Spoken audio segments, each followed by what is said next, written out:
ఆ తెర, ఏ తెర? ఈ మధ్యలో ఉంది చూడు తెర, ఇది చినిగిపోయింది. అది అర్థమైందా? అప్పుడు యాజకుడు ఒక్కడే వెళ్ళేవాడు యేసయ్య సన్నిధికి, దేవుని సన్నిధికి.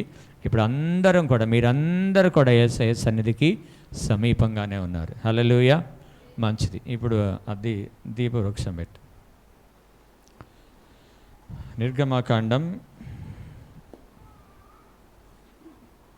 25వ వచనం, 25, 31, 25వ అధ్యాయం 31వ వచనం. మరియు నీవు మేలిమి బంగారుతో దీపవృక్షమును చేయవలెను. తీసిరా అందరూ. నిర్గమకాండం 35, 25, 31వ వచనం.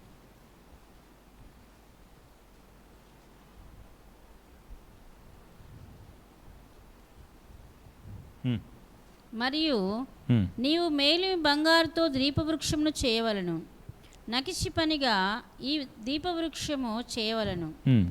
దాని ప్రకాండమును దాని శాఖలను నకిషి పనిగా చేయవలను. దాని కలశములు, దాని మొగ్గలు, దాని పువ్వులు దానితో ఏకాండమై ఉండవలను. దీపవృక్షం యొక్క ఒక ప్రక్క నుండి 3 కొమ్మలు, దీపవృక్షం యొక్క రెండో ప్రక్క నుండి 3 కొమ్మలు, అనగా దాని ప్రక్కల నుండి 6 కొమ్మలు నిగుడవలను. ఒక కొమ్మలో మొగ్గ పువ్వు గల బాదము రూపమైన 3 కలశములు, రెండవ కొమ్మలో మొగ్గ పువ్వు గల బాదము రూపమైన 3 కలశములు అట్లు దీపవృక్షము నుండి బయలుదేరు కొమ్మలలో నుండవలను. మరియు దీపవృక్ష ప్రకాండంలో బాదము రూపమైన 4 కలశములను, వాటి మొగ్గలను వాటి పువ్వులను ఉండవలను. చాలు. దేవునికి స్తోత్రం. హల్లెలూయా. ఇక్కడ మేలిమి బంగారముతో చేయబడిన దీపవృక్షం అది. సో ఈ దీపవృక్షం యేసుక్రీస్తుకు సాదృశ్యం. దీపవృక్షము యేసుక్రీస్తుకు సాదృశ్యం. సో ఇందులో 7 దీపాలు కనబడుతున్నాయి మనకు కదా.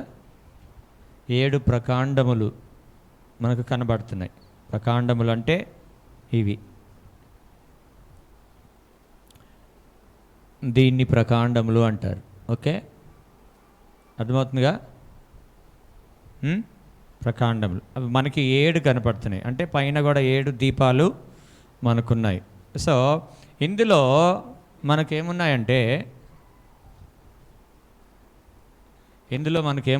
ఆ వీడియో ఇటు పెట్టచ్చుగా. ఒక్కరు మహేష్ కూర్చో. అక్కడి నుంచే తిప్పు, అక్కడి నుంచే ఇటు తిప్పు. ఇట్లా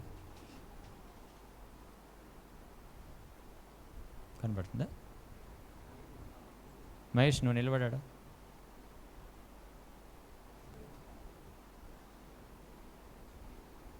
కనబడుతుందా? సో ఇక్కడ మీరు చూసినట్లయితే అదేదే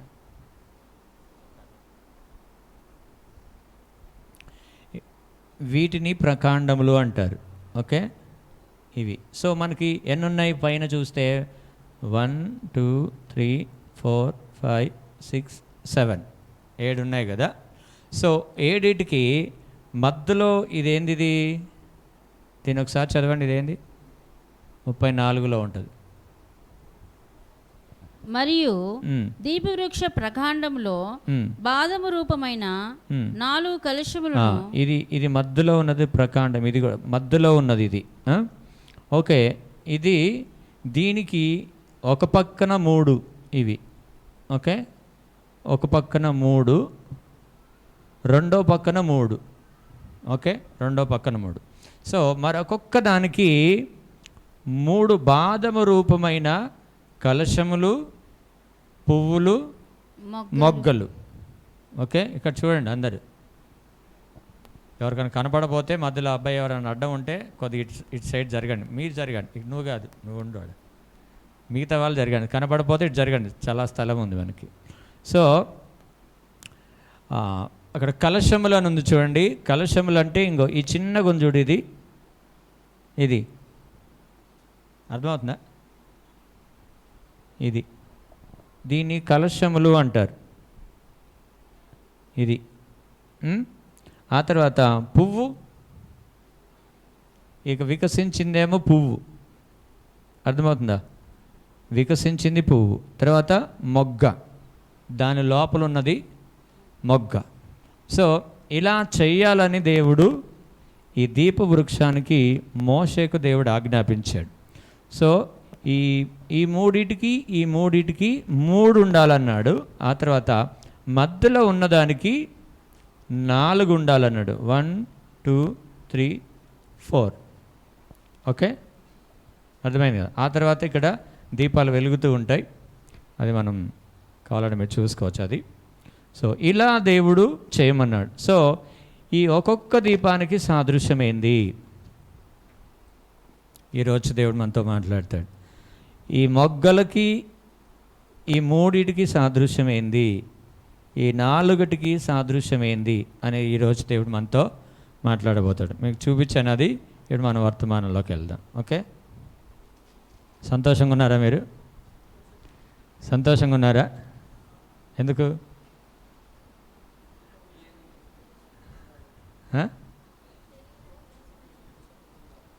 ఏందో వాయిస్ వినపడతలే నాకు, గొంతు పోయినట్టుంది.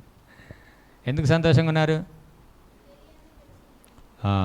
చక్కగా తెలియని మనము దేవుడు మనతో మాట్లాడుతున్నాడు కాబట్టి మనం చాలా జాగ్రత్తగా విందాం. సో ఒక్కొక్క దీపం గురించి మనం నేర్చుకుందాం. 7 దీపాలు ఉన్నాయి కదా, ఒక్కొక్క దీపం గురించి మనం నేర్చుకుందాం. ఈ మధ్యలో ఉంది చూడండి, 4 మధ్యలో దీపం, మధ్యలో ఉంది కదా ఆ ప్రకాండం, 4 సువార్తలకు సాదృశ్యం. ఓకే, ఇప్పుడు ఆ మధ్యలో దేవునికిని అలాగే దేవుని ఆలయానికి సాదృశ్యం. ఆ మధ్యలో ఉంది కదా, దేవునికిని దేవుని ఆలయానికి సాదృశ్యం. కాబట్టి ఆ 4 కలశములు, పువ్వులు, మొగ్గలు 4 సువార్తలకు సాదృశ్యం, 4 జీవులకు సాదృశ్యం, 4 చక్రములకు సాదృశ్యం. ఇవన్నీ దేవునికి పరిపూర్ణమైన సాదృశ్యంగా మనకు కనబడతా ఉన్నాయి. ఓకే, సో అవి ఏమవుతున్నాయి? అవి వికసిస్తున్నాయి. ఏమవుతున్నాయి? వికసిస్తున్నాయి. సో అంటే ఫలిస్తున్నాయి. అర్థమైందా? సో దేవుడు ఫలించిన దేవుడు. ఆ తర్వాత మధ్యలో దీపం వెలుగుతూ ఉండాలి. ఇప్పుడు అది లేదు కానీ అక్కడ వెలుగుతూ ఉండాలి. Okay, right. ఇక ఇక్కడ ఉన్నాయి చూడు, ఈ 6 ఏమున్నాయి? 3 ఉన్నాయి కదా, 3. ఈ 3టికి సాదృశ్యం ఏంటంటే 1 కొరింథీయులకు రాసిన పత్రిక 13 చివరి వచనం.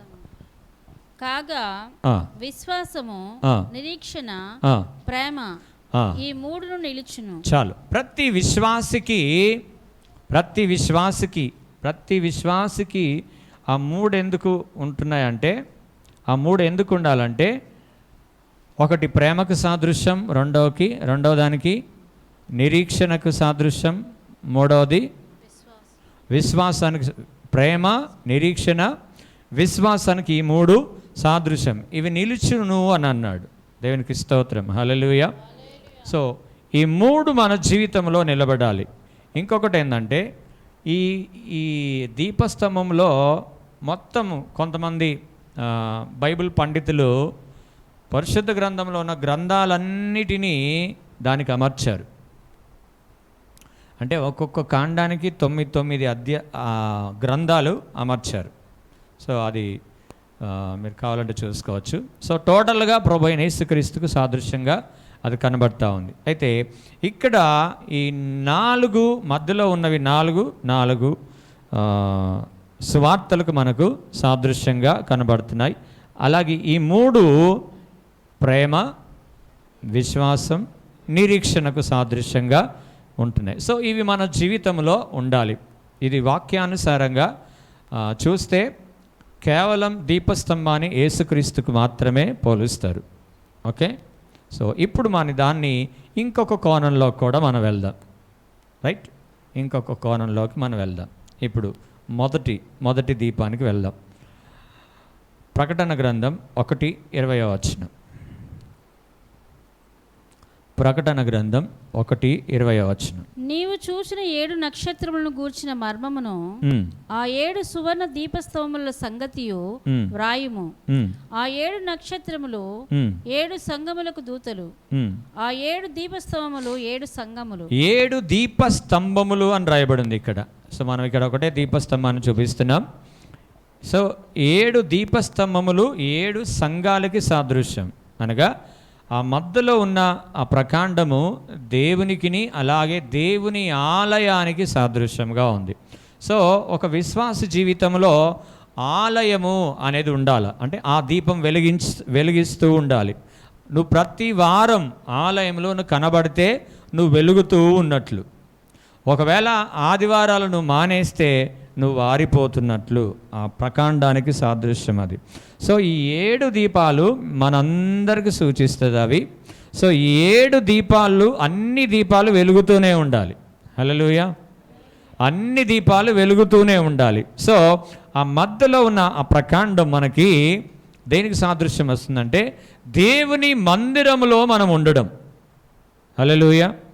ఎందుకంటే ఆ దేవుడు నిర్ణయించిన పరిశుద్ధమైన దినాన్ని మనం పాటిస్తున్నాం కాబట్టి మన జీవితాలు, మన దీపం, ఆ దీపం వెలిగించబడుతుంది. అంటే దేవుని మందిరానికి వచ్చే దీపము వెలుగుతూ ఉన్నది. కొంతమంది ఉంటారు వారానికి నెలకు ఒక్కసారి వస్తారు, నెలకి ఒక్కసారి. అంటే పరిపూర్ణత లేదు.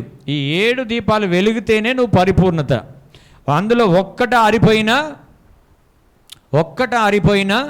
పరిపూర్ణతలోనికి అది దీపస్తంభముగా ఎంచబడదు.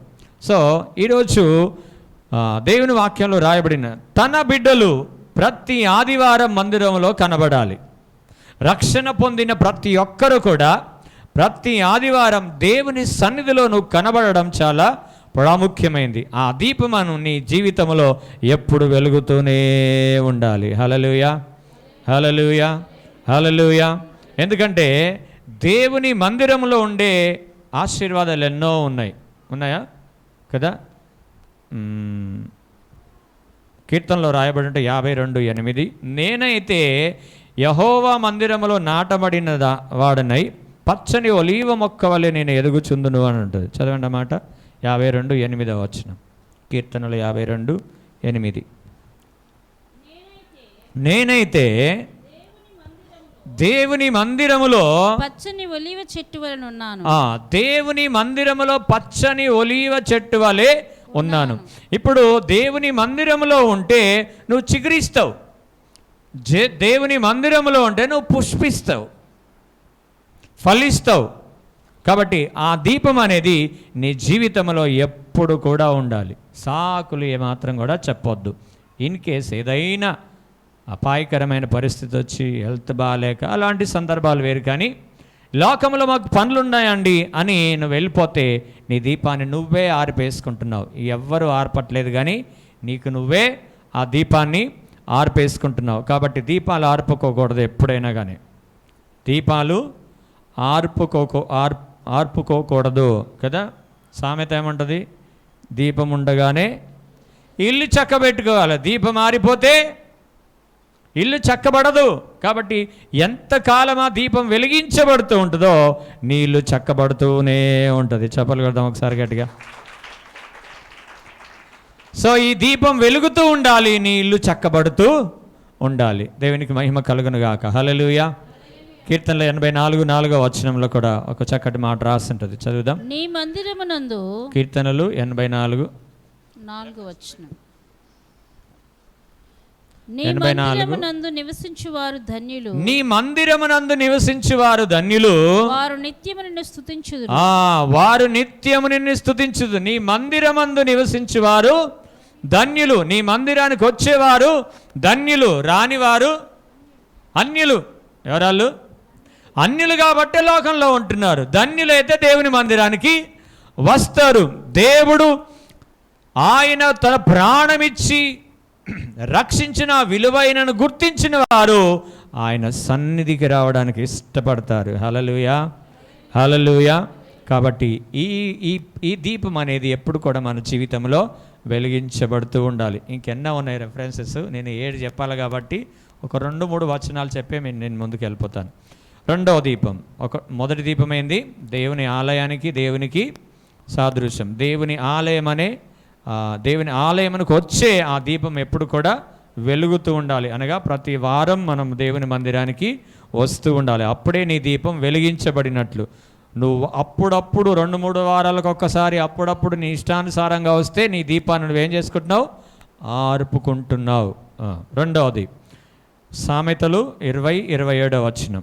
రెండవ దీపం రాసుకునే వాళ్ళు రాసుకోండి.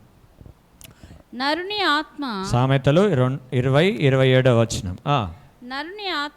నరుని ఆత్మ యెహోవా పెట్టిన దీపం. ఈ దీపం ఏంది? రెండవ దీపం చెప్పాల. నరుని ఆత్మ, నేను అనేది ఈ ఆత్మ, పరిశుద్ధాత్మ కాదు నేను అనేది. నరుని ఆత్మ యెహోవా పెట్టిన దీపం. సో ఈ దీపం వెలగాలి. ఒకవేళ ఈ దీపం ఆరిపోతే ఏం చేస్తాం చెప్పండి మీరు? ఆరిపోయింది అనుకో, ఏం చేస్తాం? మంచం బయట. నువ్వు విలువైన టేకు కర్రతో మంచం చేసుకున్నా నీకు వేసేది మాత్రం నవార మంచమే బయట. ఈ దీపం ఆరిపోతే కదా. కొంతమంది అంటుంటారు దీపం ఆరిపోయిందండి మా ఇంట్లో. అంటే ఒక వ్యక్తి చనిపోవడం. కాబట్టి ఈ దీపము కూడా వెలుగుతూ ఉండాలి. అంటే దీన్ని మన ఆత్మను కూడా మనం చాలా జాగ్రత్తగా కాపాడుకోవాలి. ఎలా కాపాడుకోవాలి? మంచి ఆరోగ్యంగా ఉంటూ కాపాడుకోవాలి. ఏది పడితే తిని అనారోగ్యాలు తెచ్చుకుంటే ఉండాల్సిన సంవత్సరాలు ఉండకుండా ముందే వెళ్ళిపోతామన్నమాట. సో ఈ ఆత్మను కూడా మనం ఏం చేయాలా? ఇది వెలిగించబడి, ఇది వెలిగి ఉంటేనే మీరు అందరిడికి వచ్చారు, అవునా కదా? ఎవరి దీపం అన్న ఆరిపోయి వచ్చారు ఇడికి? ఎవరి దీపం అన్న ఆరిపోయి వచ్చారా? అందరు వెలిగించుకొని వచ్చారు కదా. దేవునికి స్తోత్రం, హల్లెలూయా. సో ఈ నరుని ఆత్మ ఎక్కడి నుంచి వచ్చింది? ఇది నరుని ఆత్మ దేవుడు పెట్టిన దీపం. సో ఈ ఆత్మ ఆదికాండము 2:7 వచనంలో చదివితే, దేవుడైన యెహోవా నేలమంటితో నరును నిర్మించి వాని నాసికారంధ్రములో జీవవాయువు ఊదగా నరుడు జీవాత్మ ఆయెను. దేవుడు మట్టిని తీసి తన పోలికలో చేసి నాసికారములోంచి ఏముదాడంట? అనుదాడు. ఊదుతే ఏమైంది? నరుడు జీవాత్మ ఆయను. దేవునికి స్తోత్రం, హల్లెలూయా. అంటే జీవం వచ్చింది. ఆ ఆత్మకి ఏమొచ్చింది? జీవం వచ్చింది. జీవం వచ్చింది. ఎవరి జీవం వచ్చింది? సరాసరిగా మహోన్నతుని జీవం వచ్చింది. అందుకే ఆయనకి ఆదాం అని పేరు పెట్టబడ్డారు. ఆదాం అంటే అంటే ఆయన. ఎవరు? ఆయన. ఎవరాయన? మీ ఆయన కాదు. ఎవరాయన? యేసుక్రీస్తు, దేవుడు. ఆయన. ఆ తర్వాత దమ్ అంటే ఊపిరి.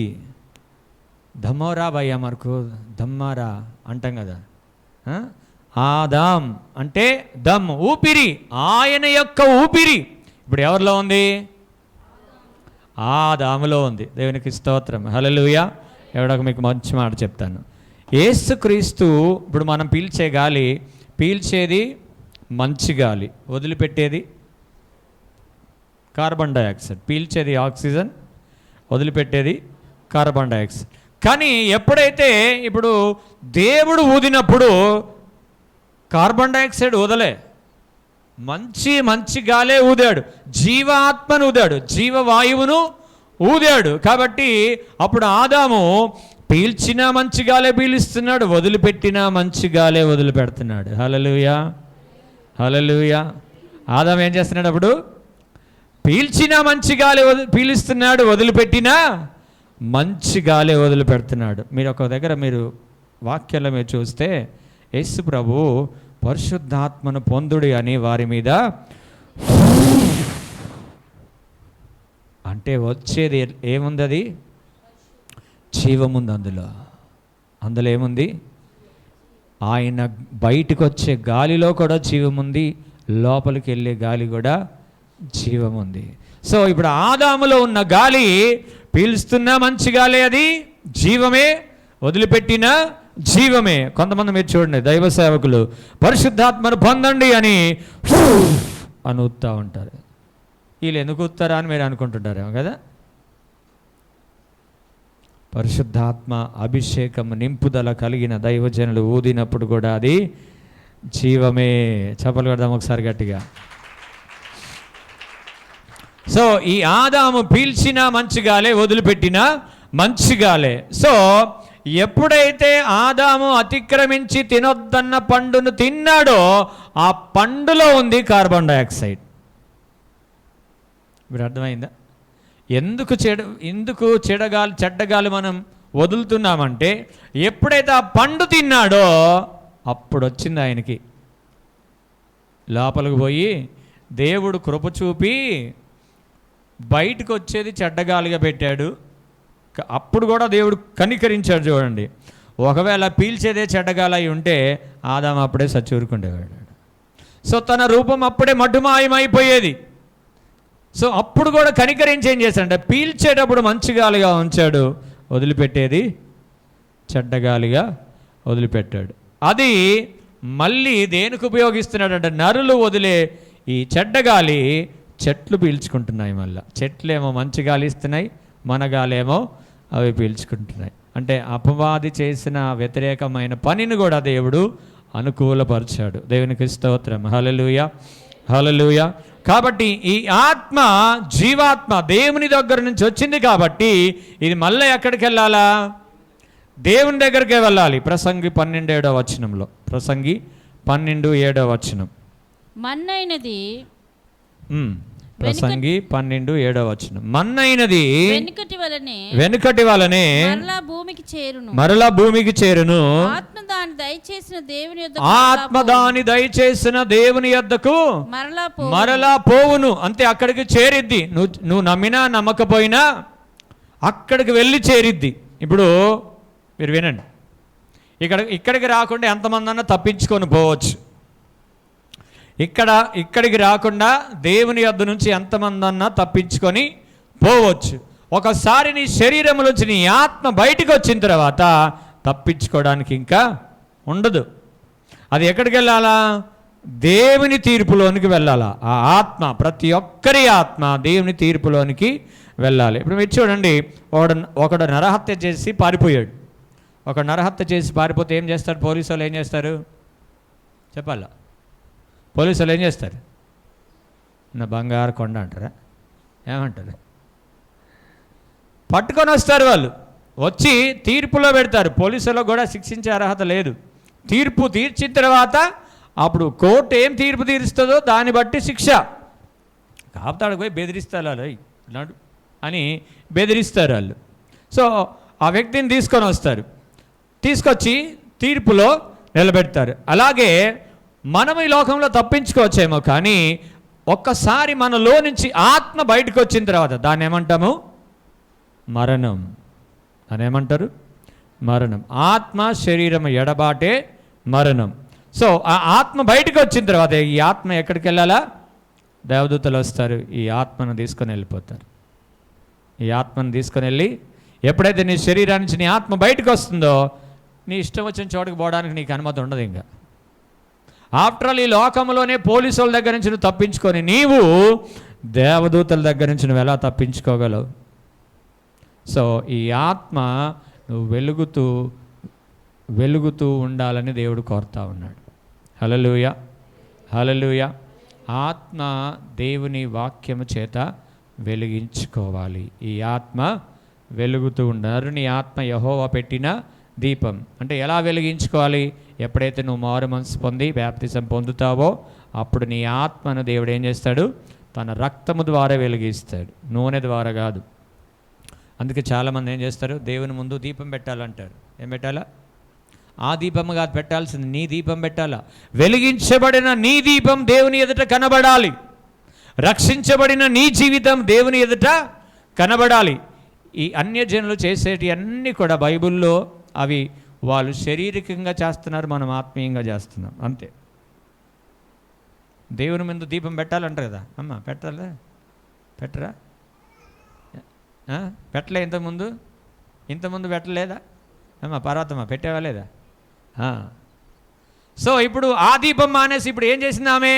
తన జీవితాన్ని దీపముగా ప్రభు ఎదుట పెట్టింది. దేవునికి మహిమ కలుగునుగాక. హల్లెలూయా, హల్లెలూయా. సో ఈ ఆత్మ దేవుని రక్తము చేత ఇది వెలిగించబడినదై ఉండాలి. ఒకటి మందిరంలో మనకు రావడం ద్వారా ఈ మందిరంలో మనం వెలిగించబడాలి, ఆత్మ వెలిగించబడాలి.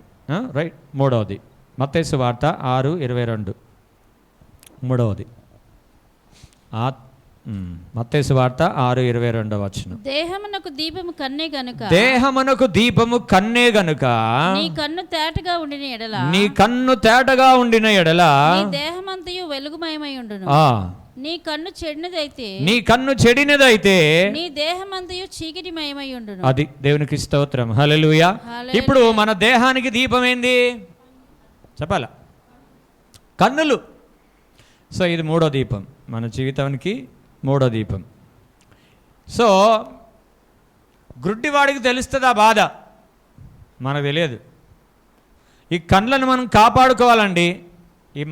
ఈ కండ్లని మనం కాపాడుకోవాలా. వ్యర్థమైన వాటన్నిటిని చూసి అపవిత్రపరచుకోకూడదు శరీరాన్ని.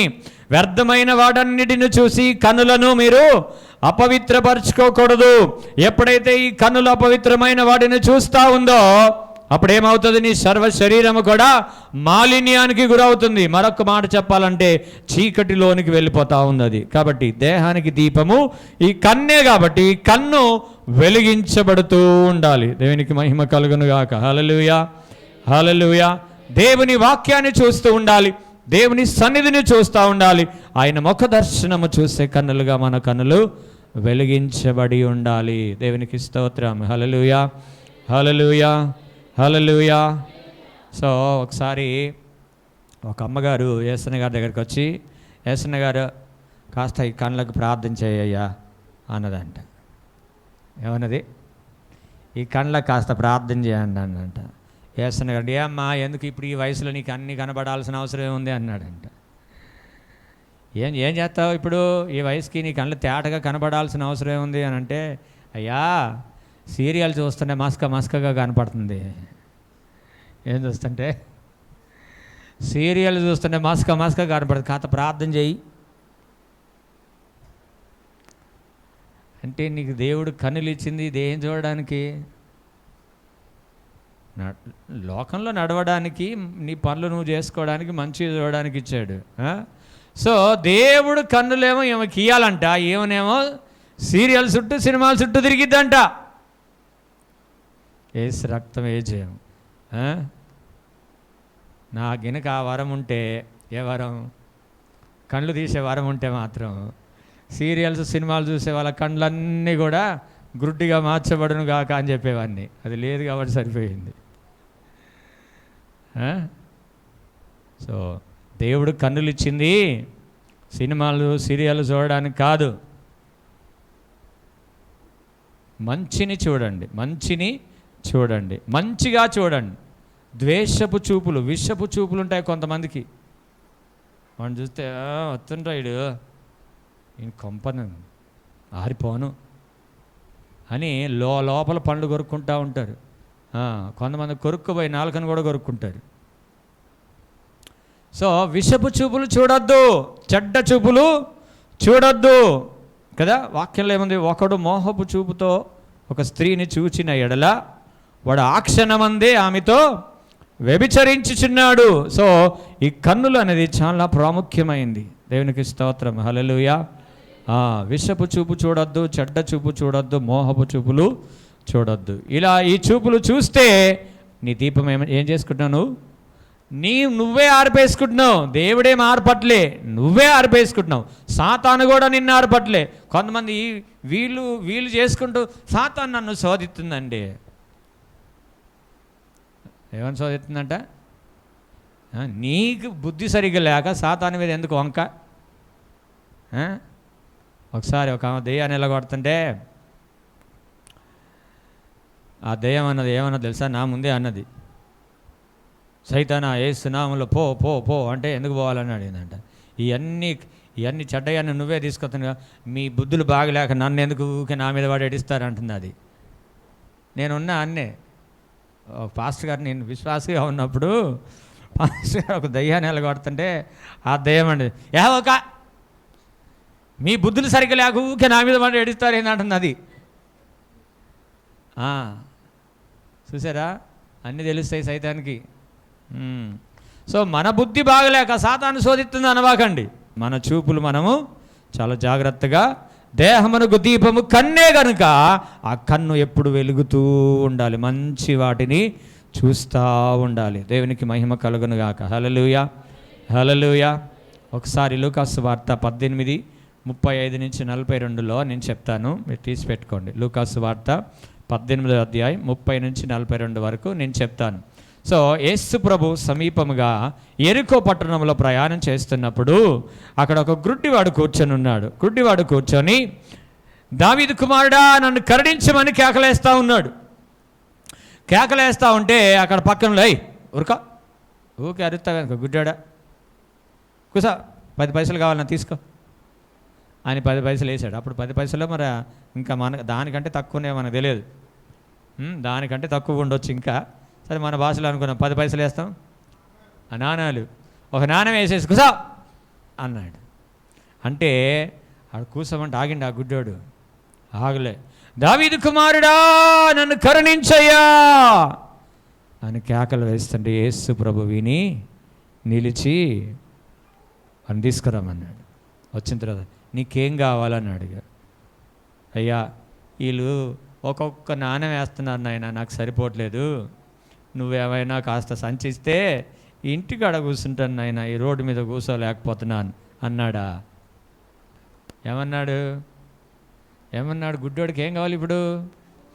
చూపు కావాలయ్యా నాకు, నువ్వు చూపు దయచేయి అన్నప్పుడు యేసుప్రభుని, ఎందుకు కావాలా నీకు చూపు? ఎందుకు కావాలా? దేవుడు నీకు మేలు ఎందుకు చేయాలండి? ప్రభువా నన్ను ఆశీర్వదించు, నన్ను ఆశీర్వదించు, నన్ను ఎందుకు ఆశీర్వదించాలని అడుగుతున్నాడు దేవుడు. ఎందుకు? ప్రభువా నాకు స్వస్థతి ఎందుకు ఇవ్వాలి? ప్రభువా నాకు ఇంకా జాబ్ ఎందుకు ఇవ్వాలి? నీకు జాబు, ఉన్నతమైన స్థితి ఎందుకు ఇవ్వాలి? కారు ఎందుకు ఇవ్వాలి?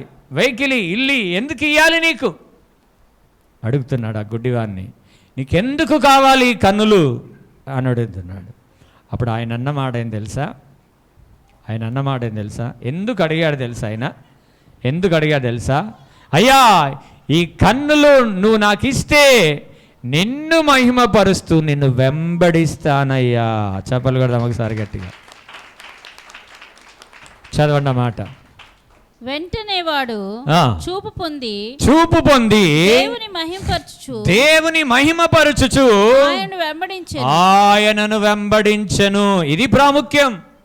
ఎందుకు నిన్ను దేవుడు దీవించాలి? ఎందుకు నీకు దేవుడు స్వస్థత ఇవ్వాలి? ఎందుకు నిన్ను దేవుడు నీకు అన్ని కావలసిన ఎందుకు ఇవ్వాలి అంటే దానిని బట్టి దేవుని మహిమపరచాలానికి, అదేవిధంగా దేవునిని వెంబడించడానికి. హల్లెలూయా, హల్లెలూయా. సో కొంతమంది అడుగుతూ ఉంటారు అనమాట, ప్రభా మాకు ₹1,00,000 మోసపోయిన నాయన, వారు ఇచ్చేటట్టు సహాయం చేయి. ఎవడేమన్నాడు నిన్ను? అసలు నిన్ను ఎవరు ఏమన్నారు? సరే ఇచ్చినావు, ప్రార్థన చేస్తున్నావు, సరే ₹1,00,000 దేవుడు ఇచ్చాడనుకో, ఏం చేస్తాను? ₹1,00,000 పెట్టి 1,10,000 పెట్టి బండి కొనుక్కుంటాను ఆయన. 1,10,000 పెట్టి ₹1,00,000 దేవుడు ఇస్తే మళ్ళీ ఇంకో 10,000 యాడ్ చేసి బండి కొనుక్కుంటా. దేవునికి స్తోత్రం, హల్లెలూయా. సరే ఇప్పుడు దేవుడు మేలు చేస్తే ఇప్పుడు దాని ద్వారా ఏం చేయాలా?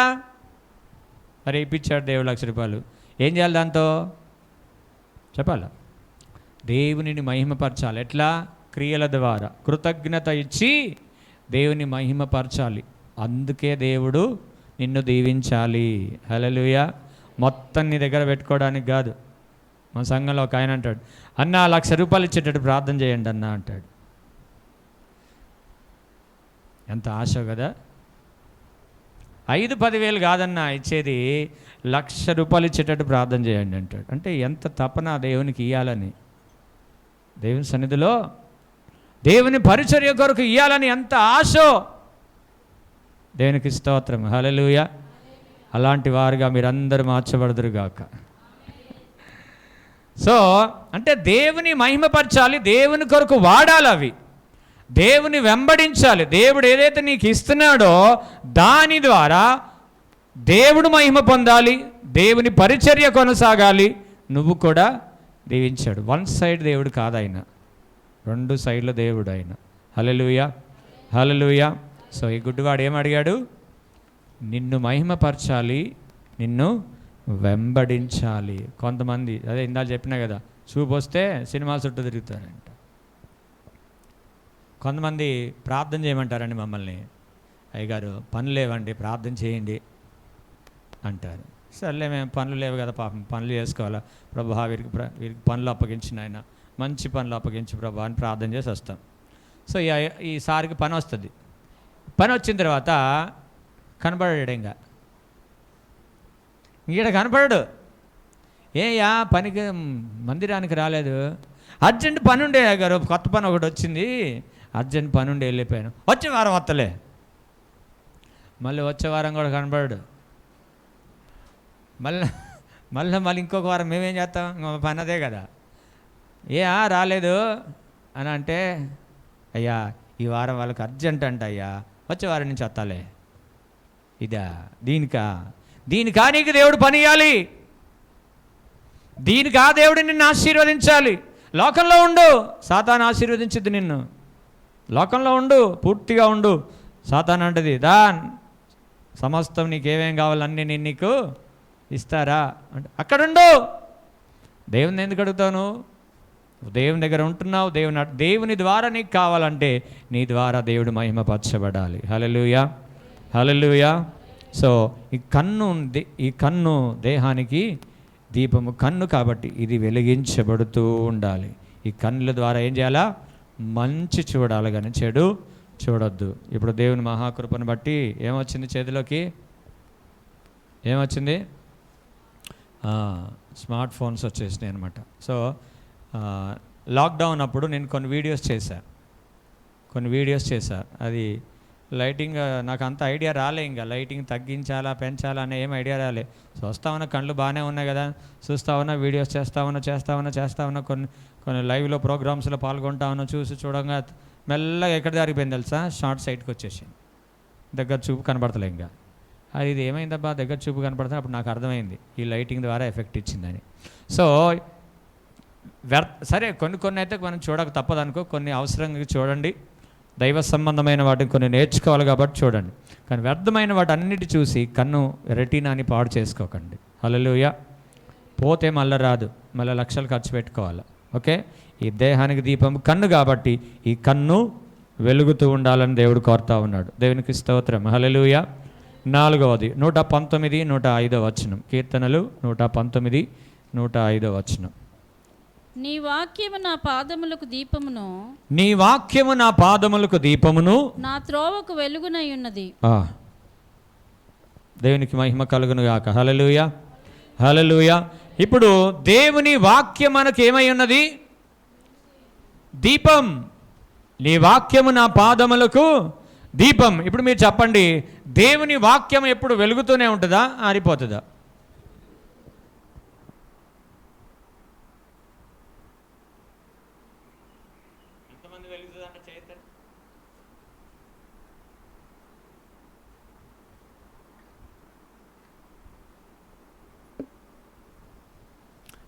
ఎంతమంది వాక్యాన్ని కూడా ఆర్పుకోవచ్చు, ఆరిపోతుంది అనే వాళ్ళు చేయొద్దండి. రైట్, ఇది మన మీద ఆధారపడి ఉంటుంది. ఇది మన మీద. దేవుని వాక్యం మన పాదాలకు దీపం కాబట్టి ఈ వాక్యం నీలో మండుతూ ఉండాలి. అప్పుడే అది నీకు ఉపయోగం. ఒకవేళ ఈ వాక్యం నీలో మండలేదనుకో, అది నీకు ఉపయోగము కాదు. అప్పుడు ఆ వాక్యాన్ని కూడా నువ్వేం చేస్తున్నావు? ఆర్పుకుంటున్నావు. మండే అగ్నిని కూడా ఆర్పే శక్తి నీలో ఉందంటే మీరు చూడండి, ఎవరైతే దేవుని వాక్యాన్ని నమ్ముతున్నారో వాళ్ళు వెలిగించుకుంటున్నారు, ఎవరైతే దేవుని వాక్యాన్ని నమ్మట్లేదో వాళ్ళు దాన్ని ఆర్పుకుంటున్నారు. హెబ్రీలకు రాసిన పత్రిక 4:2 వారికి ప్రకటింపబడినట్లు మనకును సువార్త ప్రకటింపబడెను. వారికి ప్రకటించబడినట్లు సువార్త మనకును ప్రకటింపబడెను గాని వారు వినిన వారితో విశ్వాసము గలవారై కలిసి ఉండలేదు గనుక, విశ్వాసము గలవారై కలిసి ఉండలేదు గనుక విన్న వాక్యము వారికి నిష్ప్రయోజనమైనదాయను. అంటే ఆరిపోయెను. నిష్ప్రయోజనమైనదాయనంటే ఆరిపోయింది. విన్న వాక్యాన్ని వాళ్ళు ఉపయోగించుకోలేదు, విశ్వసించలేదు కాబట్టి అది వారికి నిష్ప్రయోజనమైంది. కాబట్టి వాక్యం అనే దీపము కూడా నీ జీవితంలో వెలుగుతూ ఉండాలి. హల్లెలూయా, హల్లెలూయా. ఒక వ్యక్తిలో మండుతా ఉందంట. యోహాను మండుతూ ప్రకాశించుచున్న దీపమై ఉండెను. హల్లెలూయా. బాప్తిజం ఇచ్చి యోహాను మండుతూ ప్రకాశించుచున్న దీపం అంట. క్రొత్త నిబంధనలో ఒకరు, పాత నిబంధనలో ఇంకొకరు అంటారు, ఇదిగో నేను ఓర్చి ఓర్చి విసికి ఉన్నాను, చెప్పక మాల నీ వాక్యము నా హృదయములో అగ్ని వలె మండుతా ఉన్నది. సో వాక్యము నీ హృదయంలో మండాల, వాక్యము నీ హృదయములో నివసించాలి. ఎందుకు నివసించాలి? ఏం అవసరం? 119:50 119:50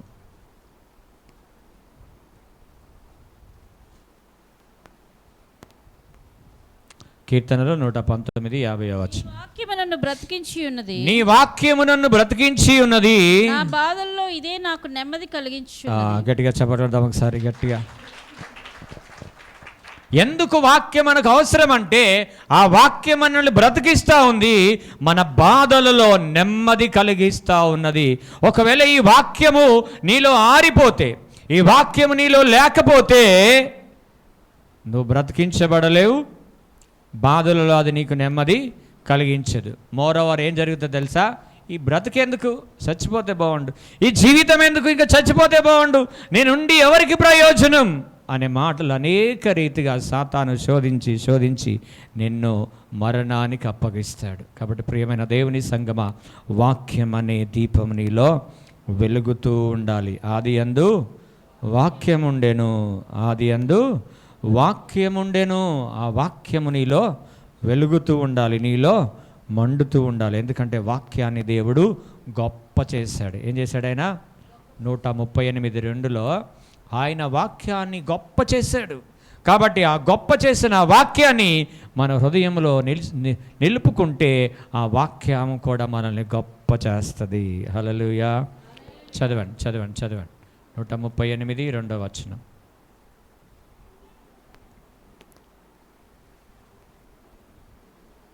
చదవండి.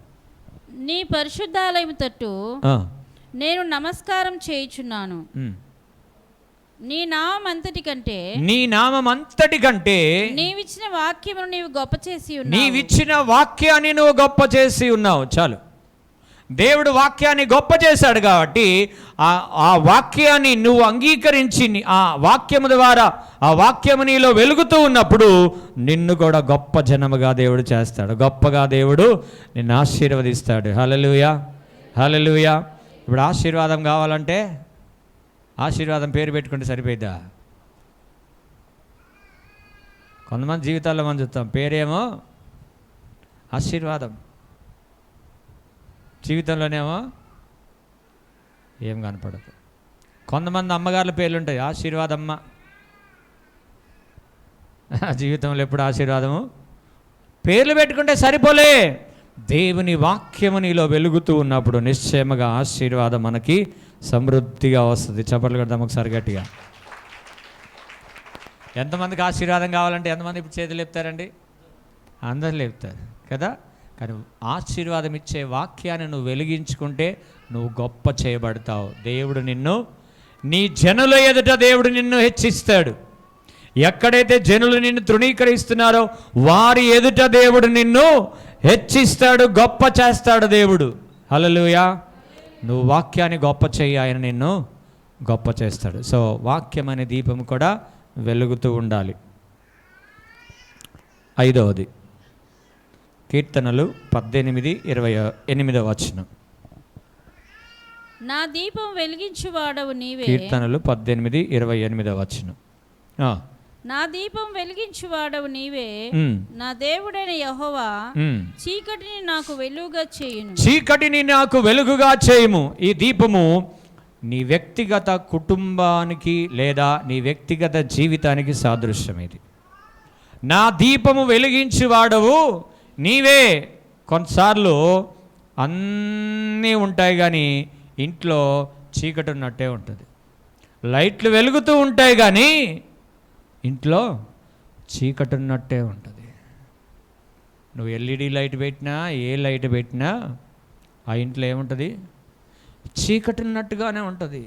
ఇందులో నుంచి ఎప్పుడు బయటపడతామా?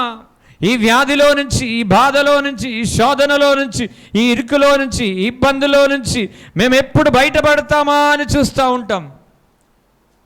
కొన్నిసార్లు కఠోరమైన బాధలు అనుభవిస్తూ ఉన్నప్పుడు అది చీకటిగా మన జీవితంలో ఉంటుంది. అందుకే దావీదు ప్రార్థన చేస్తున్నాడు, ప్రభువా నా దీపమును వెలిగించువాడవు నీవే. తర్వాత చీకటిని నువ్వు వెలుగుగా చేయి. ఈ చీకటిని నువ్వు వెలుగుగా చేయయ్యా. ఈ కుటుంబాన్ని నువ్వు వెలిగించు. ఈ కుటుంబం అనే దీపాన్ని నువ్వు వెలిగించు. ఈ నా వ్యక్తిగత జీవితం యొక్క దీపాన్ని నువ్వు వెలిగించయ్యా అని దావీదు కూడా ప్రార్థన చేస్తూ ఉన్నాడు. కాబట్టి మన కుటుంబం అనే దీపము కూడా వెలిగించుకోవాలి. ఇల్లు దీపం ఉండగానే ఇల్లును చక్కబెట్టుకోవాలి. సో ప్రార్థన చేయాలి, ప్రభా నా కుటుంబాన్ని వెలిగించు, నా కుటుంబంలో నీ వెలుగు కనబడాలయ్యా అని మనం ప్రార్థన చేసే వారంగా మనం ఉండాలి. పరిశుద్ధ గ్రంథంలో మార్కు సువార్త 9:21 చూస్తే అక్కడ సందర్భాన్ని నేను చెప్తాను. మార్కు సువార్త 9:21 చూస్తే ఆ సందర్భాన్ని నేను చెప్తాను. సో ఒక ఇంట్లో ఒక అబ్బాయి, ఒక కొడుకు మూర్ఛవ్యాధి కలిగి మూర్ఛిల్లిపోతూ ఉండేవాడు. పడ్డపడల్లా నురుగు కక్కి విలవిలలాడిస్తూ ఉండేవాడు. సో ఈ తండ్రికి ఎలా ఉందంటే ఆ జీవితము ఒక చీకటిమయముగా ఉంది. నడుస్తూ నడుస్తూ ఉంటాడు, కిందపడి ఫిట్స్ లాగా కిందపడి నురుగు కారుతూ ఉంటాడు. సో ఈ తండ్రికి ఏం కావాలి ఇప్పుడు? ఇది ఒక చీకటి, వారి ఇంట్లో ఏమున్నది ఇప్పుడు? ఒక చీకటి, అందులో నుంచి బయటపడాలా అని తిరగని స్థలం అంటూ లేదు, తిరగని ప్రదేశాలు అంటూ లేవు. ఎవరికి పడితే ఎక్కడ బాగా అయింది, ఎవరు ఏం చెప్తే అది చేస్తూ ఉన్నాడు. చేస్తూ ఉంటే యేసుప్రభు శిష్యులు బాగు చేస్తారయ్యా అని చెప్పాడు ఒకరు. ఎవరో యేసుప్రభు శిష్యులు బాగు చేస్తారని చెప్తే అక్కడికి తెచ్చాడు. తెస్తే అది యేసునామంలో పోద్దయ్యమా అని అంటే పోతలేదు. అది ఏం చేస్తలేదు, అది పోట్లే. అప్పుడు అనుకున్నాడు, అయ్యో మీ దగ్గర కన్నా తెస్తే మీ దగ్గరన్నా పోతుంది అనుకోండి, మీ దగ్గర కూడా పోవట్లేదా? అయ్యా మీ గురువు ఎవరైనా ఉంటే చెప్పండి, మీ గురువు ఎక్కడున్నాడు చెప్పండి అన్నప్పుడు అలా గురువు పేరు చెప్పారు. ఆయన పేరు యేసు ప్రభు. అక్కడికి వెళ్ళాడు. అయ్యా ఇదిగో నా కుమారుడు ఇబ్బంది పడుతున్నాడు, నన్ను ఇబ్బంది పెడుతున్నాడు, తను ఇబ్బంది పడుతున్నాడు. ఒక్కొక్కసారి ఎక్కడ పడితే అక్కడ పడిపోతాడు, ఒకసారి అగ్నిలో పడిపోతాడు, ఒకసారి నీటిలో పడిపోతాడు, నొరుగు కక్కుతూ ఉంటాడు. అయ్యా నీ శిష్యుల దగ్గరికి తెచ్చిన వారి వల్ల కాలేదు, ఏమన్నా నీ వలన అయితే నాకు సహాయం చెయ్యి అన్నప్పుడు ప్రభు ఏమన్నాడు తెలుసా? నమ్ముట నీ వలన అయితే అని అన్నాడు. హల్లెలూయా. కొంతమంది అంటారు, నాకు ఉద్యోగం ఇస్తే నేను చర్చికి వస్తా. ఏమిస్తే? ఉద్యోగం ఇస్తే చర్చికి వస్తా. కొంతమంది తల్లిదండ్రులు పీడిస్తుంటారు, నాకు కారు కొనిస్తేనే నేను డ్యూటీకి వెళ్తా, నాకు బండి కొనిస్తేనే కాలేజీకి వెళ్తా, సైకిల్ కొనిస్తేనే స్కూల్కి వెళ్తా. బ్లాక్మెయిల్. ఏం మెయిల్? అంటే సాతాను క్రియలయ్యి. బ్లాక్ అంటే దాని అర్థం ఏంది? సాతాను క్రియలయ్యి. సో దేవుడేమన్నాడు అప్పుడు? నమ్ముట నీ వలన అయితే. అంటే నువ్వేం కోరుతున్నావో నేను ఇస్తాను, నువ్వు నమ్ముతున్నావా? లేదు ప్రభా, ముందు ఇయ్యి, నా తర్వాత నమ్ముతాను అనలే.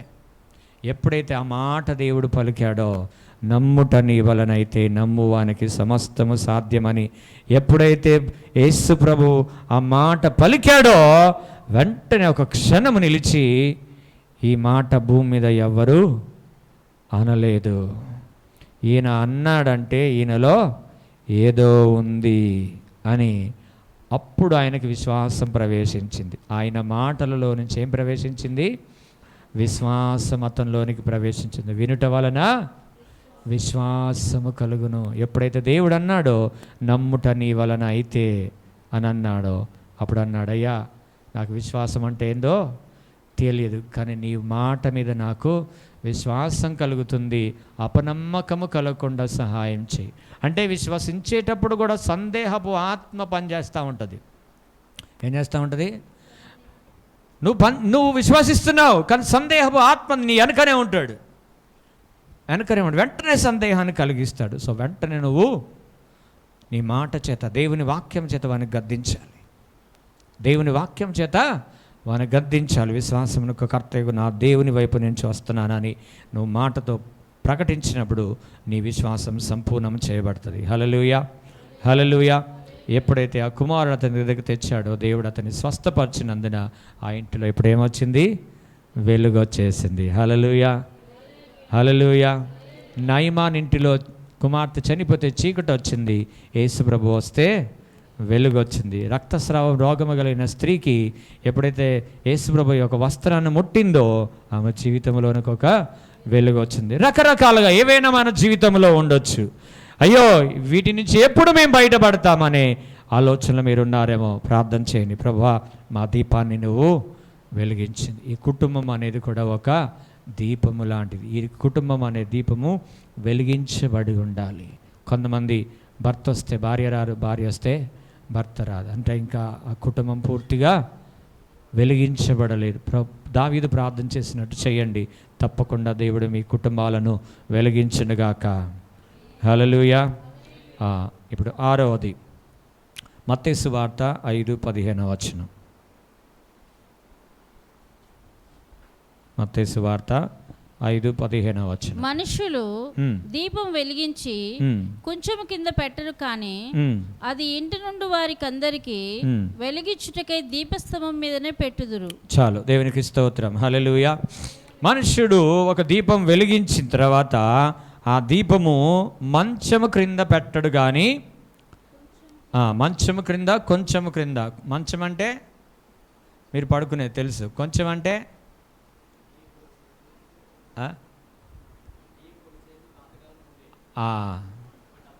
డబ్బా లాంటిది. సరే, ఇప్పుడు దీపం వెలుగుతూ ఉంది, అది పెట్టేసినాం అనుకో ఏమైపోతుంది? ఆరిపోతుంది. మంచం కింద పెట్టినాం అనుకో ఏమైపోతుంది? వెలుగు ఇంకెక్కువ అవుతుంది. కొంచెం కింద పెడితేనే ఉన్న వెలుగు పోతుంది. మంచం కింద పెట్టామనుకో మంచం తగిలబడి ఇంకో వెలుగు ఎక్కువైంది అనమాట. అంటే ఇల్లు కాలిపోతుంది. జాగ్రత్త. దేవునికి స్తోత్రం. హల్లెలూయా, హల్లెలూయా. సో ఇక్కడ దేవుడు వెలిగించిన ఈ దీపం రక్షణకి సాదృశ్యం. హల్లెలూయా. దేవుడు నీ దీపాన్ని వెలిగించాడు. సో రక్షణ దేవుడు నీకు ఇచ్చాడు కాబట్టి దాన్ని మంచం కింద పెట్టొద్దు, అనగా విలువలేని దానిగా నువ్వు ఎంచొద్దు. విలువలేని దానిగా ఎంచొద్దు. కొన్ని సామాన్లు మీరు చూడండి, మన సామాన్లు ఏం చేస్తారు? కొన్ని పనికిరాని ఏమైనా ఉంటే ఏం చేస్తారు చెప్పాల? కొన్ని మంచం కింద వేసేస్తుంటారు, పనికిరానివన్నీ. సో రక్షణను విలువలేని దానిగా ఎంచొద్దు. ఇది విలువైనది. విలువైన రక్షణను నువ్వు వెలిగించుకుంటూనే ఉండాలి, కానీ ఆర్పుకోకూడదు. దేవునికి మహిమ కలుగునుగాక. హల్లెలూయా కదా. దావీదు అందుకే ప్రార్థన చేస్తున్నాడు, నా దీపమును వెలిగించేవాడవు నీవే. సో అదేమో కుటుంబ వెలుగు, ఇదేమో రక్షణ అనే వెలుగు కదా.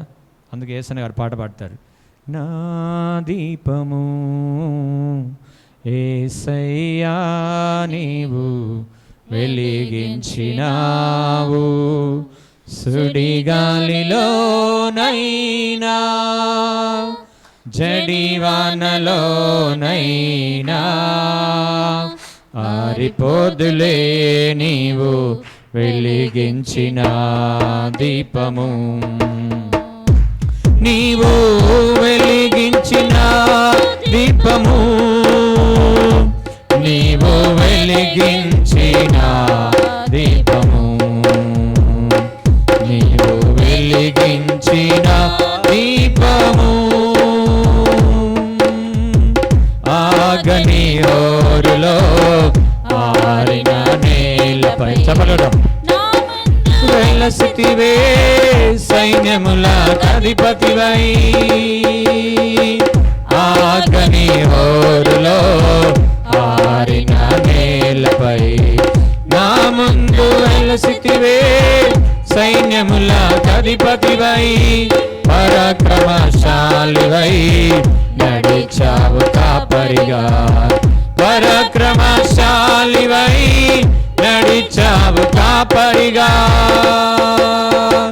నా దీపము యేసయ్యా నీవు వెలిగించినావు. దేవునికి స్తోత్రం, హల్లెలూయా. మన దీపాన్ని వెలిగించాడు ఆయన. కాబట్టి ఈ రక్షణ అనే దీపాన్ని మంచము క్రింద కొంచెము క్రింద పెట్టకుండా దీపస్తంభం మీద అనేకులకు వెలుగిచ్చినట్లుగా నువ్వు కనబడాలి. నువ్వు వెలుగు సంబంధిగా కనబడాలి. ఎలా? చెప్పుకోవడంతో కాదు, లేకపోతే మెడలో క్రాస్ వేసుకోవడంతో కాదు, క్రియల ద్వారా. మందిరములు నీ పక్కింటి వాళ్ళకి తెలియాలా నువ్వు క్రైస్తవుడు అని. ఆదివారం వస్తే ఈయన మందిరానికి వెళ్తాడని తెలియాలా. అప్పుడు దీపము వెలుగుతూ ఉన్నట్టు. సో క్రియల ద్వారా నీ దీపాన్ని నువ్వు వెలిగించుకుంటూ ఉండాలి. రక్షణను నువ్వు కాపాడుకుంటూ ఉండాలి. అందుకే మంచం కింద పెట్టొద్దన్నాడు దేవుడు. మంచము దేనికి సాదృశ్యం అంటే చెప్తాను. మీకా 2:1 మంచం యొక్క సాదృశ్యం చెప్తాను. మంచముల మీద పరుండి మోసపు క్రియలు యోచించుచు దుష్కార్యములు చేయవారికి శ్రమ. మంచము పాపానికి, చీకటికి, దుష్కారానికి సాదృశ్యం. ఇక్కడ నేను చెప్పేది ఇక్కడ ఈ రెఫరెన్స్ని బట్టి మంచము చీకటికి, పాపానికి, దుష్టత్వానికి సాదృశ్యం. కాబట్టి దాని కింద నీ రక్షణను పెట్టకండి, ఆరిపోతుంది. ఒకటి తెలుసా, నీ దీపాన్ని సాతాను ఆర్పడానికి అంత శక్తి లేదు కదా. సుడిగాలిలోనైనా జడివానలోనైనా ఆరిపోదులే నీవు వెలిగించిన దీపము. దేవుడు వెలిగించిన దీపం సుడిగాలి రాని, జడివానలు రాని, అది ఆరిపోదండి. హల్లెలూయా. దేవుడిచ్చిన వెలుగంత గొప్పది, ఏది కూడా అది ఆర్పజాలదు. సాతాను నిన్ను ఆర్పజాలదు. దేవుడు కూడా ఆర్పడు. ఒక్కోసారి ఆయన వెలిగిస్తే ఆర్పడు, కానీ నీవు ఆర్పుకునే శక్తి నీలో ఉందండి. నీకు నువ్వు ఆర్పుకోగలవు, అంతే. దేవునికి స్తోత్రం. హల్లెలూయా, హల్లెలూయా, హల్లెలూయా. దేవుడిచ్చిన జీవితాన్ని కొంతమంది మధ్యలో ఆర్పేసుకుంటారు, అంటే వాళ్ళకు ఆప్షన్ అది. సో ఇక్కడ దేవుడిచ్చిన రక్షణ మంచం క్రింద, దుష్కార్యాల క్రింద, దుష్ట కార్యాల కింద, పాపాల క్రింద పెట్టకండి. రక్షణ పొందిన వ్యక్తివైతే నువ్వు పరిశుద్ధంగా జీవించడానికే నువ్వు జీవించాలి. పరిశుద్ధంగా ఉండడానికే నీ జీవితం అంతా సమర్పించుకోవాలి. ఎందుకంటే ఒకసారి వెలిగించబడిన ఈ రక్షణను నువ్వు నిర్లక్ష్యం చేస్తే, హెబ్రీయులకు రాసిన పత్రిక 2:3 ఇంత గొప్ప రక్షణను మనము నిర్లక్ష్యం చేసిన ఎడల ఎలాగ తప్పించుకుందుము? అట్టి రక్షణ ప్రభువు బోధించుట చేత ఆరంభమై దేవుడు తన చిత్తానుసారముగా సూచక్రియల చేతను మహత్కార్యముల చేతను నానా విధములైన అద్భుతముల చేతను వివిధములైన పరిశుద్ధాత్మ వరములను అనుగ్రహించుట చేతను వారితో కూడా సాక్ష్యమిచ్చుచుండగా వినిన వారి చేత మనకు దృఢపరచబడెను. కాబట్టి ఇంత గొప్ప రక్షణను నువ్వు నిర్లక్ష్యం చేస్తే ఎలా తప్పించుకుందు? ఎందుకంటే ప్రభువు నిన్ను రక్షించుకోవడానికి కొన్ని అద్భుతమైన కార్యాలు చేశాడు. ఆయన నీ పట్ల కొన్ని అద్భుతమైన కార్యాలు చేశాడు. మరణించాలనుకున్న నిన్ను నీ దగ్గరకు వచ్చి ఆయన నిన్ను ప్రేమించి నిన్ను పిలిచి తన రక్తంతో కడిగి నీ దీపాన్ని, ఆరిపోయే దీపాన్ని ఏం చేశాడు? ఆయన వెలిగించాడు. వెలిగించిన ఆ దీపాన్ని నువ్వు ఆర్పుకోవడానికి ఎప్పుడు కూడా ప్రయత్నాలు చేయకూడదు సుమి. దేవునికి స్తోత్రం, హల్లెలూయా. ఒకవేళ నువ్వు ఆర్పుకున్నావా, ఆర్పచాలని అగ్నిలో వెళ్ళి ఆరని అగ్ని నీ కొరకు సిద్ధంగా ఉంటుందని జ్ఞాపకం చేసుకో. ఒకవేళ నీ దీపాన్ని నువ్వు ఆర్పుకున్నావా, ఆరని అగ్ని నీ కొరకు సిద్ధంగా ఉంటుంది. దేవునికి స్తోత్రం, హల్లెలూయా. వెలిగించబడిన దీపాన్ని వెలిగించుకుంటూ ఉండండి. అది దీపస్తంభం మీద ప్రజల కనులందరి ఎదుట నువ్వు రక్షించబడిన వ్యక్తివని, నువ్వు క్రైస్తవుడు అని ప్రజలకు తెలిసేటట్టుగా మీరు జీవించాలి. దేవునికి స్తోత్రం, హల్లెలూయా, హల్లెలూయా. లాస్ట్ 7వది 2 కొరింథీయులకు రాసిన పత్రిక 4:4 వచనం. దేవుని స్వరూపి అయ్యున్న క్రీస్తు మహిమను కనుపరచు సువార్త ప్రకాశము వారికి ప్రకాశింపకుండా నిమిత్తము ఈ యుగ సంబంధమైన దేవత అవిశ్వాసులైన వారి మనోనేత్రములో గ్రుడ్డితనము కలగజేసెను. అంధకారములో నుండి వెలుగు ప్రకాశించునుగాక అని పలికిన దేవుడే తన మహిమను గూర్చిన జ్ఞానము యేసుక్రీస్తునందు వెల్లడిపరచుటకు మా హృదయములలో ప్రకాశించెను. మా హృదయాలలో ప్రకాశించెను. ఈ ఆఖరి దీపం ఏం తెలుసా? హృదయానికి సాదృశ్యం, మనోనేత్రాలకి సాదృశ్యం, జ్ఞానేంద్రియాలకు సాదృశ్యం. హల్లెలూయా, హల్లెలూయా. విన్నది? హృదయానికి, మనోనేత్రాలకి, జ్ఞానేంద్రియాలకు కూడా సాదృశ్యం. ఈ కన్నులు ఉంటే మనకేం జరుగుతుందంటే ఎవడు కూడా మనల్ని మోసపరచకుండా జాగ్రత్త పడతాం. రక్షణ పొందావు, అన్నీ బాగానే ఉన్నాయి, అన్ని దీపాలు వెలిగించబడి ఉన్నాయి. ఈ దీపం చివరిది ఉందే, ఇది చాలా ప్రాముఖ్యమైనది. నిన్న ఒకడన్నా నీ దగ్గరకు వచ్చేవాడన్నా నీ ఆత్మీయత తొలగించాలనో, లేకపోతే నువ్వు సంపాదించిన కష్టార్జితాన్ని తొలగించాలనో, లేకపోతే నిన్ను మోసం చేసి నిన్ను పతనం చేయాలని ఎవడైనా నీ దగ్గరకు వచ్చినప్పుడు ఈ మనోనేత్రాలు వెలిగించబడి లేకపోతే మోసపోతావు. హల్లెలూయా, హల్లెలూయా. ఇది జీవితంలో చాలా ఇంపార్టెంట్, చాలా చాలా వెరీ వెరీ వెరీ ఇంపార్టెంట్. ఇది ఎవడైనా నీ యొద్దకు వచ్చి, అందుకే గలతీలు అంటాడు, అయ్యో యేసుక్రీస్తు సిలువ వేయబడినట్టు నీ ఎదుట మేము ప్రదర్శించితిమి కదా, ఇంత తొందరగా మీరు లోకములో కలిసిపోవడానికి ఎవడు మిమ్మల్ని భ్రమ పెట్టెను? చదవండి అన్నమాట. గలతీ 3:1. ఓ అవివేకులైన గలతీయులారా. అవివేకం, వివేకం అనేది కనులు, అవివేకం అనేది గుడితనం. మిమ్మల్ని ఎవడు భ్రమ పెట్టాను? ఎవడు మిమ్మల్ని భ్రమ పెట్టాడు? సిలువ వేయబడిన వాడైనట్టుగా యేసుక్రీస్తు మీ కన్నుల ఎదుట ప్రదర్శింపబడిను కదా. మీ కన్నుల ఎదుట, మీ మనోనేత్రాల ఎదుట యేసుక్రీస్తు సిలువ వేయబడి నీ కొరకు మరణించాడని నీ ఎదుట కనబడెను కదా. ఇప్పుడు నిన్ను ఎవడు భ్రమ పెట్టాడు? ఎందుకు నువ్వు మోసపోయావు? నీ ఆత్మీయ జీవితాన్ని కొనసాగించుకోవడానికి ఎందుకు నిర్లక్ష్యం చేస్తున్నావు? ఏది నిన్ను భ్రమ పెట్టింది? దురాశన, మనుషుల, లోకమా, పాపమా, ఆస్తుల, అంతస్తుల? ఏది నిన్ను భ్రమ పెట్టింది? నీ బంధువుల? ఏది నిన్ను భ్రమ పెట్టింది? ఒకవేళ ఈ మనోనేత్రాలు వెలిగించబడకపోతే మనం మోసపోతాం. ఆర్థికంగా మోసపోతాం, ఆత్మీయంగా మోసపోతూ ఉంటాం. సో ఈ జ్ఞానేంద్రియాలు మనకు కావాలి. ఈ దీపము వెలిగించబడి ఉండాలి. దేవునికి స్తోత్రం, హల్లెలూయా, హల్లెలూయా. ఇప్పుడు బుద్ధిమంతులు ఉన్నారు. మత్తయి సువార్త 25లో బుద్ధిమంతులు ఎంతమంది ఉన్నారండి? బుద్ధిమంతులు 5 ఉన్నారు, బుద్ధి లేని వాళ్ళు 5 ఉన్నారు. ఎవరి దీపాలు వెలిగించబడి ఉన్నాయి? బుద్ధిమంతులు అంటే వివేకవంతులు, జ్ఞానేంద్రియము కలిగిన వారు. యేసు రాకడ వస్తుంది కాబట్టి మనం సిద్ధపడాలి.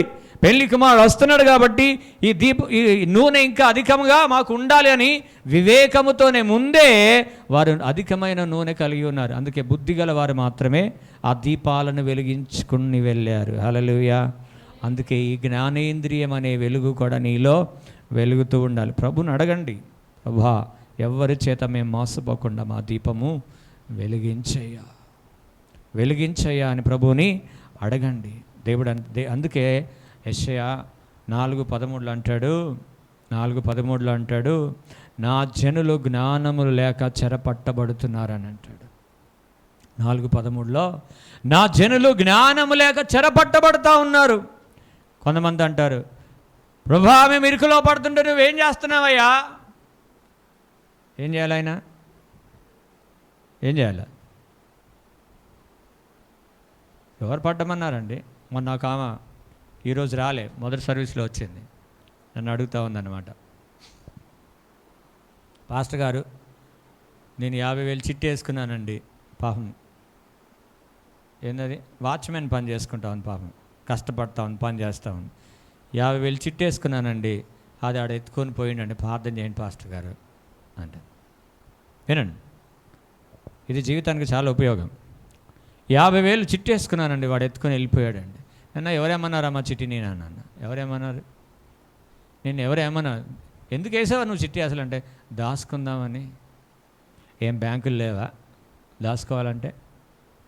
లేవా?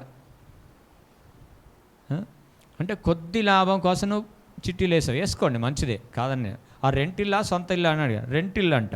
మరి రెంటిల్లో దగ్గర ఎట్టేసావమ్మా నువ్వు? ఏమోనండి వేసాను, దాచుకుందామని వేసాను, ఎత్తుకొని ప్రార్థన చేయండి. ప్రార్థన చేత వస్తాయి అవి? ఏసునామములో రానంగా నడుచుకుంటూ వస్తాయా? పైసలకి రెక్కలు ఉంటాయి, అవి ఎటో పోతాయి అవి. సో పోగొట్టుకోకుండా కాపాడుకోవడం మీ బాధ్యత. ఈ దీపం వెలిగించబడాలి. అందుకే ఈ సాతానుగాడు ఏం చేస్తాడంటే దీనికి గుడ్డితనాన్ని కలిగిస్తాడంట. వాక్యంలో ఏముంది? అవిశ్వాసాలు కానీ ఉంది. ఇప్పుడు విశ్వాసాలు కూడా పనిచేస్తుంది. ఇది అంటే మోసం చేస్తుంది. అప్పుడు అంటాడు ఇంకోటి తెలుసా, క్రైస్తవులు పేరు పెట్టుకొని వస్తారండి మీ దగ్గరికి. హలో క్రైస్తవ జనమా, దేవుని జనమా, క్రైస్తవులు మీ దగ్గరకే వస్తారు, హిందువులు రారు, అన్యజనులు రారు మీ దగ్గరికి. మీ దగ్గరికి ఎవరు వస్తారు? అన్న, వదిన, sister, brother, praise the lord brother, దేవుడు నిన్నే చూపిస్తున్నాడు బ్రదర్, నిన్నే చూపిస్తున్నాడు అక్క ప్రార్థన చేస్తే. ఎందుకమ్మా అంటే ఆ కొద్దిగా బాధ ఉంది ప్రార్థన చేస్తుంటే దేవుడు మీ ఇంటికే పొమ్మంటున్నాడు. ఎవరింటికి? అప్పుడు మీరేమనాలంటే నాకు కూడా దేవుడు చూపించినప్పుడే ఇస్తామా అనాలా? ఏమనాలా? నేను కూడా ప్రార్థన చేస్తాను, అప్పుడు దేవుడు నీకు ఇవ్వమని చెప్తే ఇస్తానులే అని చెప్పాలా? పెద్దలు ఒక సామెత పడతారు, ఇచ్చి చెడిపోయేదానికంటే అంటే ఇచ్చి చెడ్డ పేరు తెచ్చుకునే దానికంటే ఇవ్వకుండా చెడ్డ పేరు తెచ్చుకోవడం మంచిదంట. అంటే ఇచ్చినవనుకో మళ్ళీ మనం అడిగితే చెడ్డలం అయిపోతాం. అది కాదా? ఎప్పుడు చెడ్డ పేరే, ఒకటేసారి అంతే. సో ఇచ్చి నిష్ఠూరపడేదానికంటే ఇవ్వకుండా నిష్ఠూరపడము మంచిది. సో ఇవ్వండి, నేను ఇవ్వద్దని అంటలేను, మీ ఇష్టం అది. కానీ సో మీకు జ్ఞానేంద్రియాలు ఉండాలి. ఆ వ్యక్తి ఇస్తే మళ్ళీ రిటర్న్ వస్తాయా రావా మీరు నిర్ణయించుకోవాలి. అది దేవునికి స్తోత్రం, హల్లెలూయా. ఇప్పుడు కళ్యాణ్ అడిగింది నన్ను, ఇప్పుడు కళ్యాణ్కి ఇస్తే నాకు రిటర్న్ వస్తాయా లేదా నేను ఆలోచన చేసుకోవాలి. ఏమో వస్తాయా అంట. సో అది నేను నిర్ణయించుకోవాలి, ఆమె చెప్పడం కాదు, నేను నిర్ణయించుకోవాలి. అది అంతే, వ్యక్తిగతంగా మనం నిర్ణయించుకోవాలి అది. సో నీకు ఏ ఆలోచన రాలేదనుకో వదిలేయండి, అంతే. మోసపోకండి, ఎవరు ఎదుటి కూడా మోసపోకండి. మీ పైసా ఊరుకనే రాదు. వాడెవడు అంటాడుగా గుండోడు, లలిత జ్యువెలర్స్ మీకు బాగా తెలుసు ఆడవాళ్ళకి కదా. కొన్నారు ఎవరన్నా లలిత జ్యువెలర్స్లో? కొనలేదా? మీరు కొంటే ఈ పాటికి చాలా డబ్బులు సేవ్ అయ్యేటిగా. పైసలు ఊరికే ఎవరికి రావు. 4 పైసలు, కొంతమందికి ఏతులు ఎక్కువ, 4 పైసలు చేతిలో ఉంటే చాలు ఇట్లా ఇట్లా ఇసిరేస్తారనమాట, నన్ను చూడండి, నా బడాయి చూడండి అని. అన్నీ ఉన్నోళ్ళేమో అణిగి మణిగి ఉంటారంట, ఏమి లేని వాళ్ళేమో ఎగిరెగిరి పడతాడు. సో ఇసిరేస్తా ఉంటే అందరూ వస్తారు, రానోడు కూడా వస్తాడు, సచ్చిన శవం కూడా, ఇచ్చేటోడు ఉంటే సచ్చేటోడు కూడా లేచేస్తాడంట. సో ఇక్కడ జ్ఞానం కావాలి. ఈ జ్ఞానం అనే దీపము వెలిగించబడి ఉండాలి. దేవునికి స్తోత్రం, హల్లెలూయా. అందుకే అన్నాడు, జ్ఞానము లేక నా జనులు చెరపట్టబడుతున్నారు. చెరపట్టబడుతుంటే దేవుడు ఏం చేస్తాడంట? ఇర్మియా 13:17 ఉంటుంది, నా జనులు చెరపట్టుట చూచి నేను చాటున ఏడ్చుదును అని అంటున్నాడు. అంటే నువ్వు మోసపోవట ద్వారా ప్రభువుకు దుఃఖం కలుగుతుందంట. అయ్యో నా కుమారుడు, అయ్యో నా కుమార్తె మోసపోయి ఇబ్బంది పడుతున్నాడే, ఎందుకు మోసపోయాడు, నేను చెప్పిన మాట ఎందుకు వినకపోయాడు ఈయన అని దేవుడు చాటున ఏడుస్తాడంట. ఆ మాట చదవండి అమ్మా, 13:17. అయినను ఇర్మియా 13:17. అయినను మీరు ఆ మాట విననొల్లని ఎడల మీ గర్వమును బట్టి నేను చాటున ఏడ్చుదును. యెహోవా మంద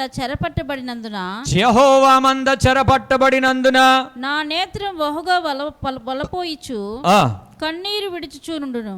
చూసారా, నువ్వు మోసపోతే నీతో నీ దేవుడు కూడా కన్నీరు కారుస్తాడు. ఎందుకు మోసపోయింది నా కుమార్తె, ఎందుకు మోసపోయింది నా కుమారుడని దేవుడు కూడా కన్నీరు కారుస్తాడంట. చూసారా ఎంత ప్రేమ గల దేవుడో, నీ గురించి విచారిస్తున్నాడు. అప్పుడు ప్రభువా నా తప్పైంది నాయనా, నన్ను క్షమించయ్యా అని ప్రభు పాదాల దగ్గర చేరితే మళ్ళీ మెల్లగా నిన్ను ఆయన తిరిగి లేపుతాడు. మళ్ళీ అదే పని చేసుకుంటూ వెళ్ళావనుకో నష్టం మనకే తప్ప ఇంకొకరికి కాదు. కాబట్టి ఈ జ్ఞానేంద్రియాలు కూడా ఏమవ్వాలా? వెలిగించబడాలి. మనోనేత్రాలు మనోదీపం, ఈ దీపము కూడా వెలిగించబడి ఉండాలి. దేవునికి స్తోత్రం, హల్లెలూయా, హల్లెలూయా. సో లైన్గా ఒకటి తర్వాత ఒకటి నేను చెప్తుంటాను. మొదట దేవుని మందిరంలో ఉండే దీపం వెలిగించబడి ఉండాలి. దేవుని మందిరానికి క్రమముగా వచ్చే మనస్సు వెలిగించబడి ఉండాలి. రెండవది నరుని ఆత్మ దేవుడు పెట్టిన దీపం, దీన్ని మనము కాపాడుకుంటూ ఉండాలి. మూడవది దేహమునకు దీపము కన్నే గనుక కన్ను చెడిపోకుండా జాగ్రత్తగా చూసుకోవాలి. నాలుగవది వాక్యము నా పాదములకు దీపం, కాబట్టి ఆ వాక్యాన్ని మీ జీవితంలో మండనివ్వాలి. ఐదవది నా దీపము వెలిగించువాడవు నీవే, కాబట్టి కుటుంబ వ్యవస్థ అనే దీపాన్ని వెలిగించమని ప్రభు సన్నిధిలో ప్రార్థన చేయాలి. ఐదవది దీపము వెలిగించి మంచము క్రింద కొంచెం క్రింద పెట్టడు. రక్షణ అనే ఈ దీపం ఎప్పుడూ వెలుగుతూనే ఉండాలి. చివరిది మనోనేత్రం అనే దీపం, హృదయం అనే దీపం, జ్ఞానేంద్రియములు అనే దీపం, వివేకం అనే దీపము మన జీవితంలో వెలిగించబడుతూ ఉండాలి. 7 దీపాలు మన జీవితాలలో వెలుగుచూ ఉండునుగాక. మోకరించండి, ప్రార్థన చేసుకుందాం. Praise the Lord, hallelujah.